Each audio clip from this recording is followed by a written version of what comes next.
जय श्री कृष्णा। आप सभी को चातुर्मास के 11वें दिन की ढेरों शुभकामनाएं। प्रिय भक्तों, आज चातुर्मास का 11वां दिन है। देवशयनी एकादशी से चातुर्मास की शुरुआत होती है। आज चातुर्मास का 11वां दिन है और आज हम सुनेंगे चातुर्मास महात्म्य में 11वें दिन की कथा, चातुर्मास महात्म्य का 11वां अध्याय।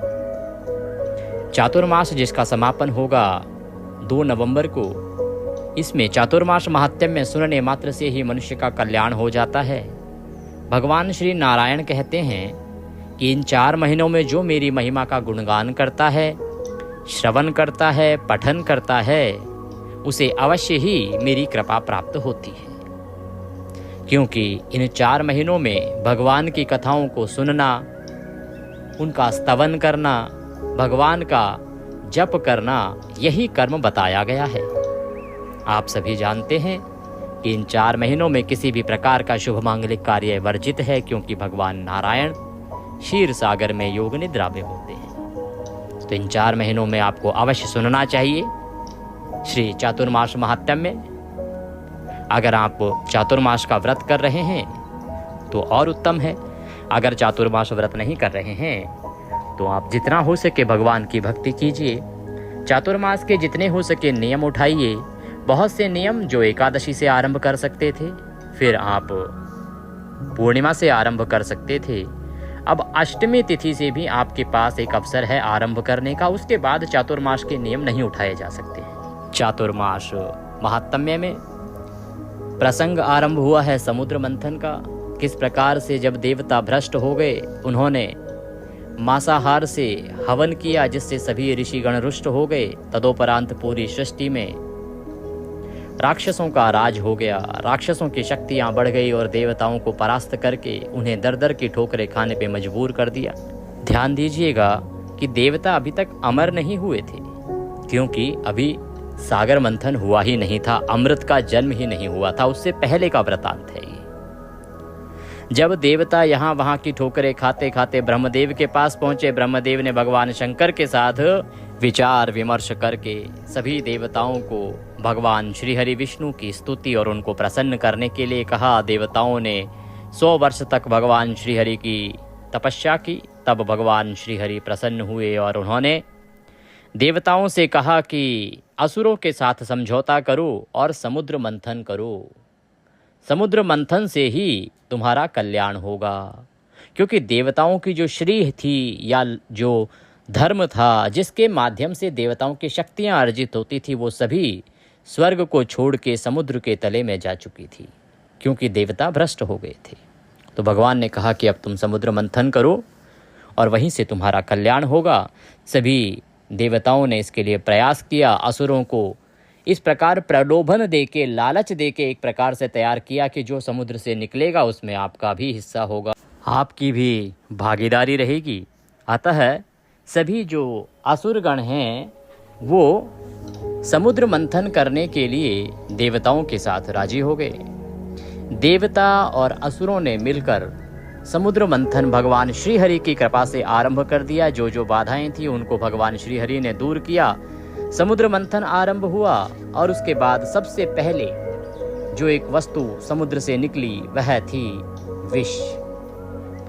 जैसे ही विष निकला तो सब घबरा गए, सब छोड़ के भाग गए, क्योंकि वह हलाहल विष इतना खतरनाक था कि उसकी सुगंध मात्र से ही मनुष्य क्या, राक्षस क्या, देवगण भी बेहोश हो जाते थे, मूर्छित हो जाते थे। तब भगवान शंकर ने उस विष को अपने कंठ में धारण किया और वो नीलकंठ कहलाए। ये वृतांत हमने अभी तक सुना। अब हम सुनेंगे यहाँ से आगे का वृतांत।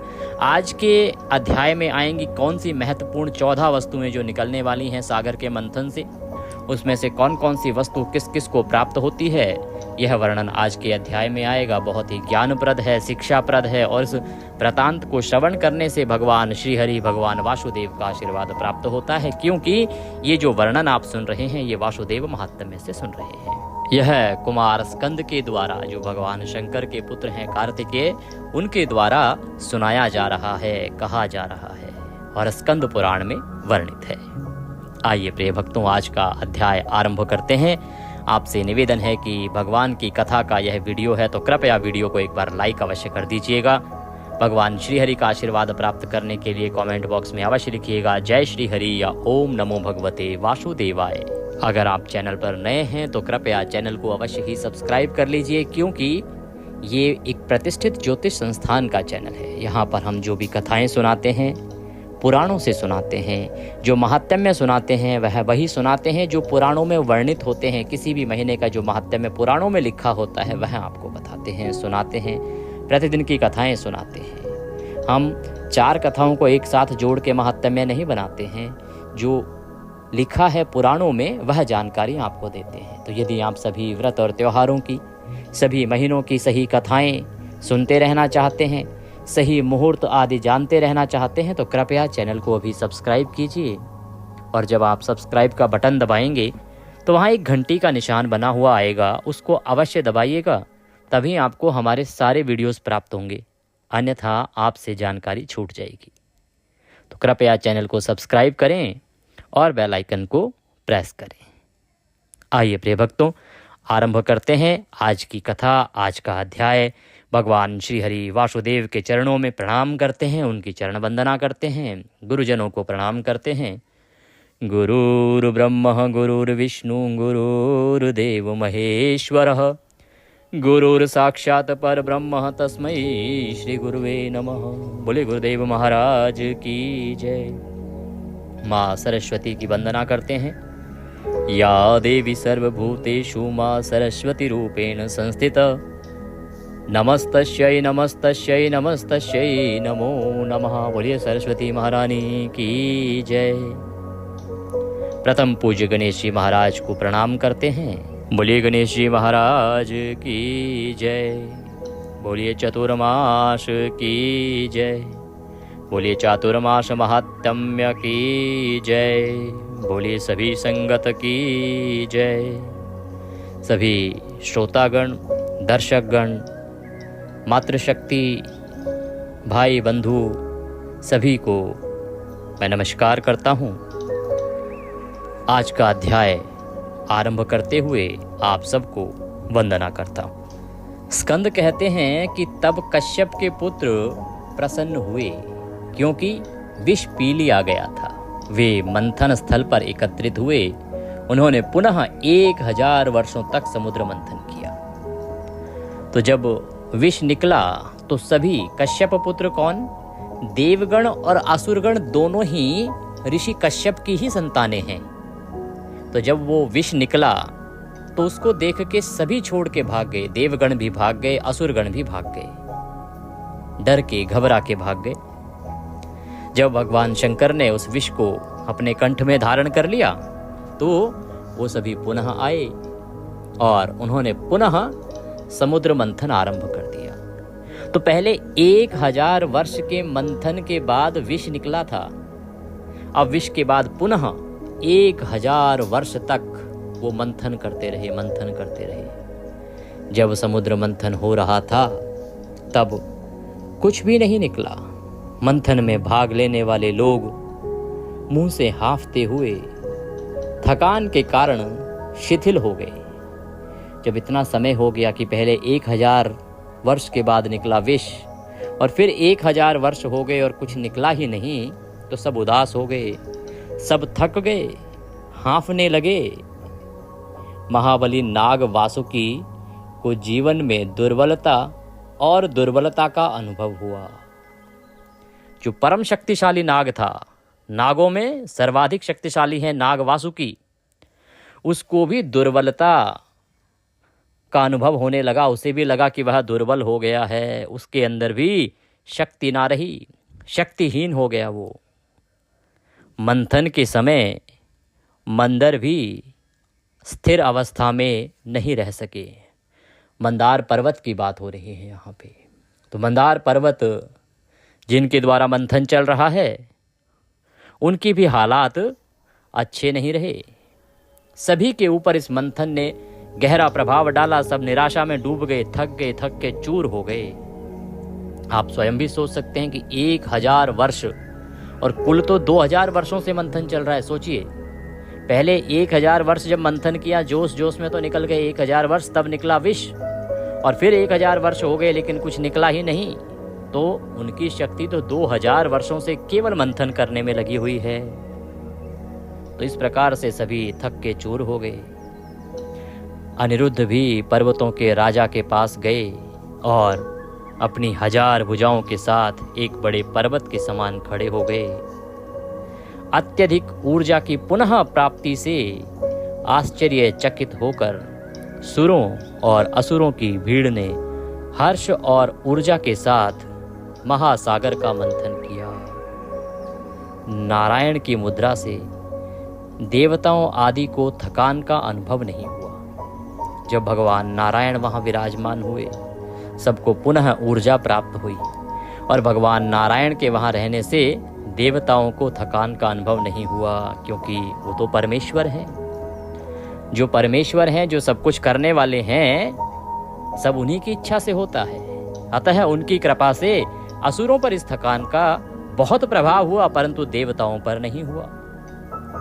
लयबद्ध खिंचाव के कारण मंथन क्रिया बहुत ही शानदार प्रकार से चल रही थी। जब विशाल सागर को हिलाया और हिलाया और हिलाया गया, तो औषधीय पौधों का रस और अर्क चारों ओर से उसमें प्रवाहित हो गया। जो औषधीय पौधे थे, जो दवाइयों में प्रयोग किए जाते हैं, जिनके अंदर औषधीय गुण थे, उनका जो अर्क था वह उस पूरे समुद्र में मिल गया।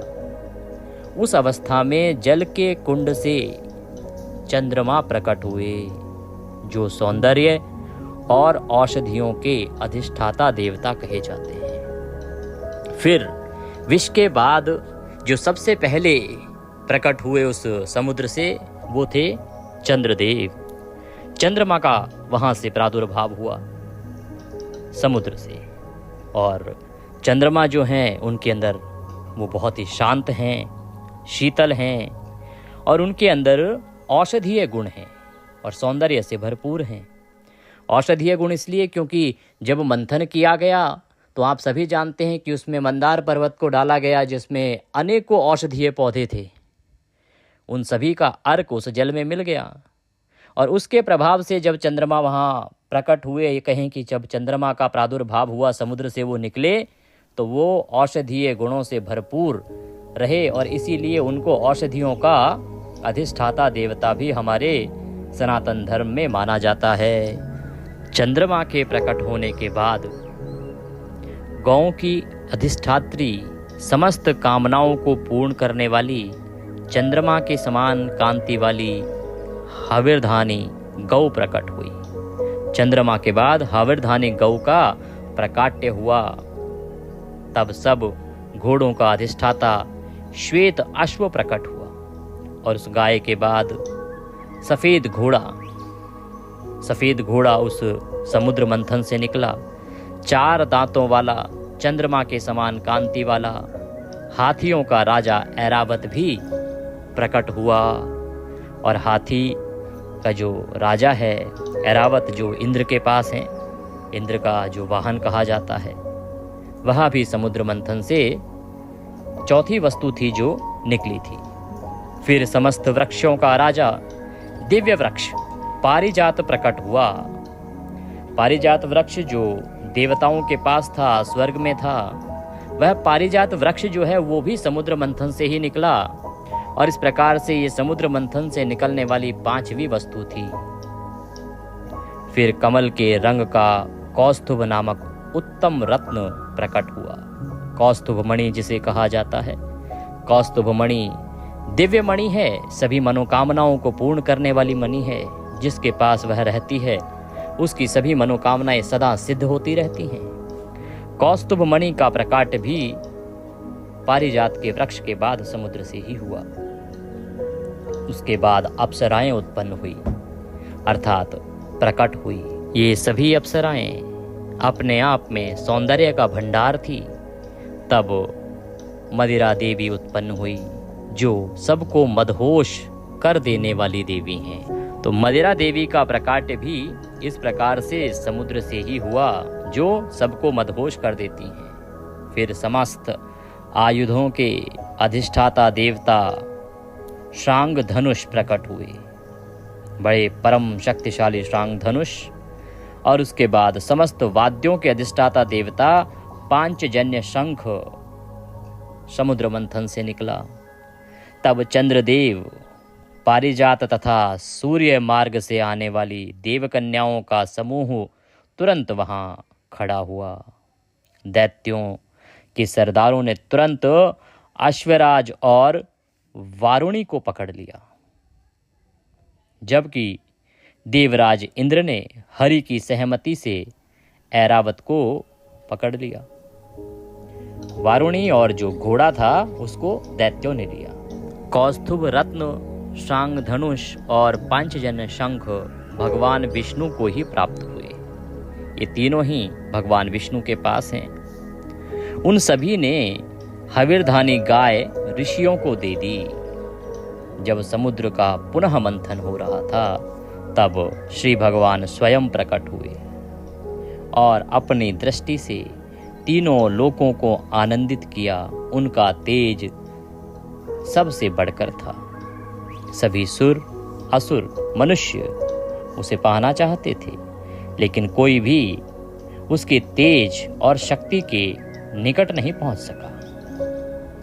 उसके हाथ में कमल धारण करने से उसे श्री जानकर भगवान वासव, ब्रह्मा तथा अन्य लोग जो उसे जानते थे अत्यंत प्रसन्न हुए।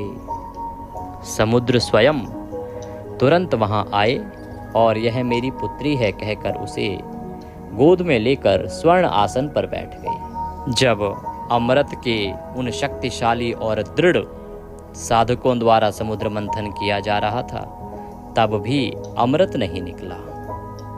तब अमृत के प्रकट होने से निराश होकर वे प्रयत्न में शिथिल पड़ गए। हे मुनि, क्षीण मुख वाले कश्यप के पुत्र अर्थात देवता और दैत्य उदास हो गए। इस प्रकार भिन्न भिन्न सामग्रियां निकली, भिन्न भिन्न वस्तुएं निकली, परंतु जिस उद्देश्य से समुद्र मंथन किया जा रहा था ना, अमृत की प्राप्ति के लिए, वह अमृत दूर दूर तक दिखाई ही नहीं दिया।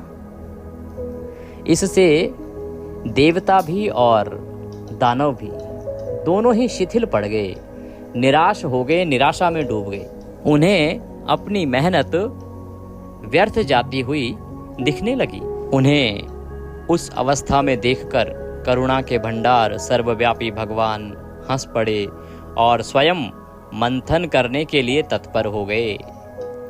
जब सब में निराशा डूब गई, सब निराशा में डूब गए, निराशा फैल गई हर ओर, तो भगवान श्री हरि विष्णु स्वयं मुस्कुराते हुए उस मंथन को आगे बढ़ाने के लिए स्वयं ही मंथन करने के लिए तत्पर हो गए। वह पीत वस्त्र पहने हुए शोभायमान थे। उनकी कमर में रत्न जड़ित करधनी बंधी हुई थी। अपने दोनों हाथों से सर्प को मध्य में पकड़ रखा था। जिन दैत्यों ने सर्प का मुख पकड़ा था वे एक ओर खड़े हो गए और जिन देवताओं ने सर्प की पूंछ पकड़ी थी वे दूसरी ओर खड़े हो गए।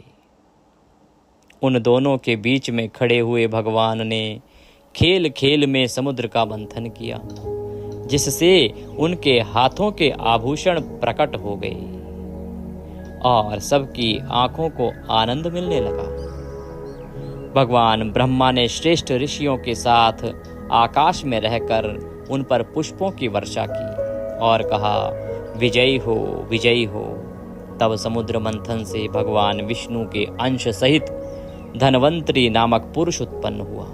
वह गौरवर्ण का था और उसके हाथ में सुधा अर्थात अमृत था। अमृत से भरा कलश था। इस प्रकार से अमृत जो है वो समुद्र मंथन से प्रकट हुआ। भगवान श्री हरि विष्णु जब तक मंथन में न शामिल हुए तब तक वह अमृत जो है निकला नहीं, पर जैसे ही भगवान विष्णु ने समुद्र मंथन आरंभ किया तो उसके बाद विष्णु के अंश से कहे जाने वाले धनवंतरी जी एक अमृत कलश हाथ में लेकर, सुधा का अभिप्राय होता है अमृत, अमृत को सुधा कहते हैं, तो सुधा से भरा हुआ कलश हाथ में लेकर प्रकट हुए।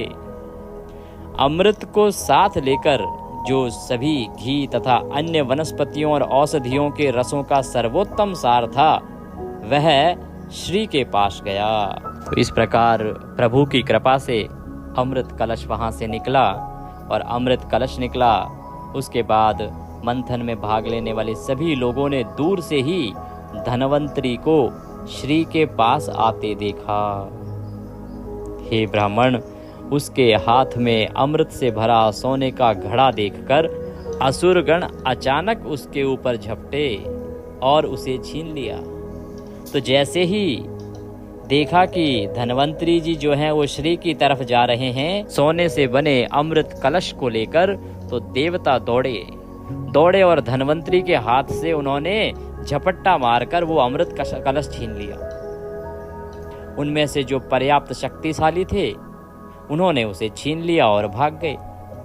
उनके पीछे दौड़ते हुए दुर्बल लोगों ने शिष्टाचार और उचित आचरण के नाम पर विरोध किया। साकी सामान्यतः होता भी है, जो दुष्ट होते हैं वो किसी को कर्म को कर देते हैं, और बाद में जो सामान्य जन हैं, पढ़े लिखे हैं थोड़े से, जिनसे समाज की अच्छाई की कामना की जाती है, वो शिष्टाचार के नाते उनको कुछ उचित बातें करने के लिए कहते हैं। वैसा ही प्रसंग वहाँ भी हुआ, और जो दुर्बल थे वो भी वहाँ उनकी करतूतों पर वार्तालाप करते हुए उन्हें शिक्षा देने लगे। कहने लगे, ओह, ऐसा अधर्म और दुष्ट कर्म धर्मात्मा पुरुषों को नहीं करना चाहिए।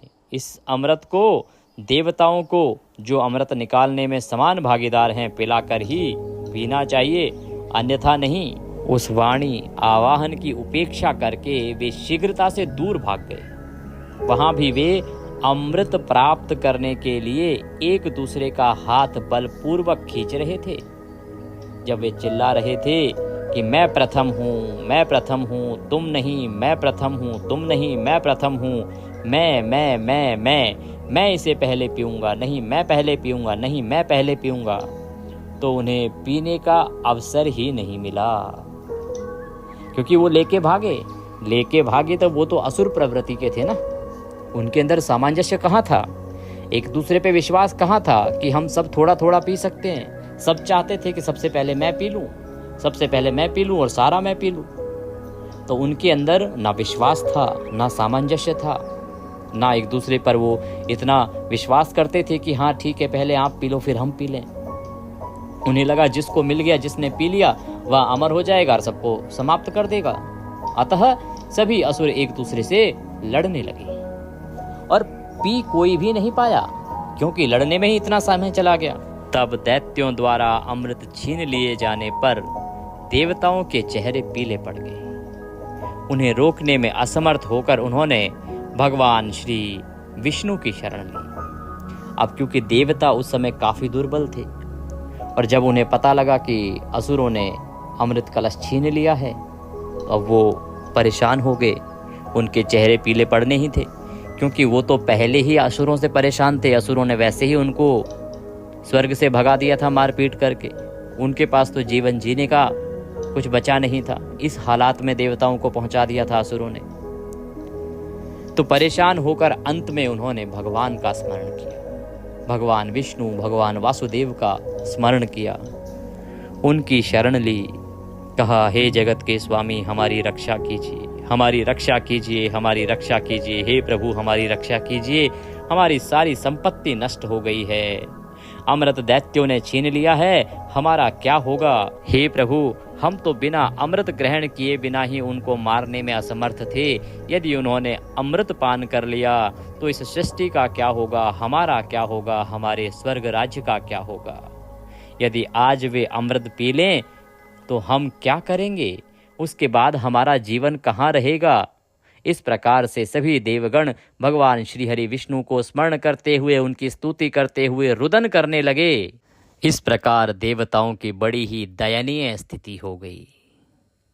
ऐसी स्थिति हो गई कि उनको देखकर हर किसी को उनके ऊपर दया आ जाए, परंतु असुरों को नहीं आई।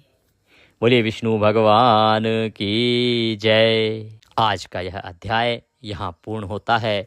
कल हम सुनेंगे आगे का वृतांत और आगे की कथा। कल वर्णन आएगा कि किस प्रकार से जब देवता भगवान की स्तुति करते हैं तो भगवान नारायण प्रकट होते हैं या नहीं होते हैं, प्रकट होते हैं तो किस प्रकार से वो देवताओं की सहायता करते हैं या उन्हें क्या शिक्षा देते हैं, देवताओं को अमृत पान करने के लिए और क्या परिश्रम करना पड़ता है, भगवान श्री हरि विष्णु किस प्रकार से लीला को आगे बढ़ाते हैं। यह प्रसंग कल के अध्याय में आएगा, तो कल पुनः जुड़िएगा और सुनिएगा चातुर्मास महात्म्य का 12वें दिन का अध्याय।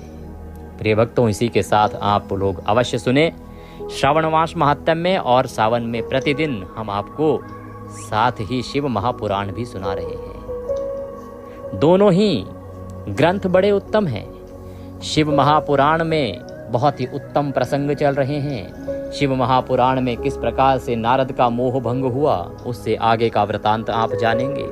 बड़ा ही मनोरम प्रसंग चल रहा है, उसे अवश्य सुनना चाहिए। और शिव महापुराण को श्रवण मास में सुनने से उसका फल 1000 गुना अधिक हो जाता है। तो आपको अवश्य ही सावन के महीने में शिव महापुराण सुननी चाहिए। प्रतिदिन हम एक अध्याय पढ़ रहे हैं और पूरे 1 महीने में हम शिव महापुराण को पूर्ण करेंगे। तो प्रतिदिन समय निकालिए, शिव महापुराण सुनिए, भगवान आपका कल्याण करेंगे, क्योंकि इसके श्रवण करने मात्र से ही आपको पुण्यों की प्राप्ति होती है। साथ ही श्रावण मास महात्म्य, सावन का जो महात्म्य है वह भी प्रतिदिन सुना रहे हैं। 7वें दिन का महात्म्य आज आएगा, आप उसे अवश्य सुनिएगा, क्योंकि हम जो महात्म्य सुनाते हैं वो ऐसा नहीं कि 4-5 कथाएं हमने जोड़ दी और महात्म्य बना दिया। जो सावन के महीने में महात्म्य सुना जाना चाहिए, जिसमें भगवान शंकर की महिमाएं वर्णित हैं।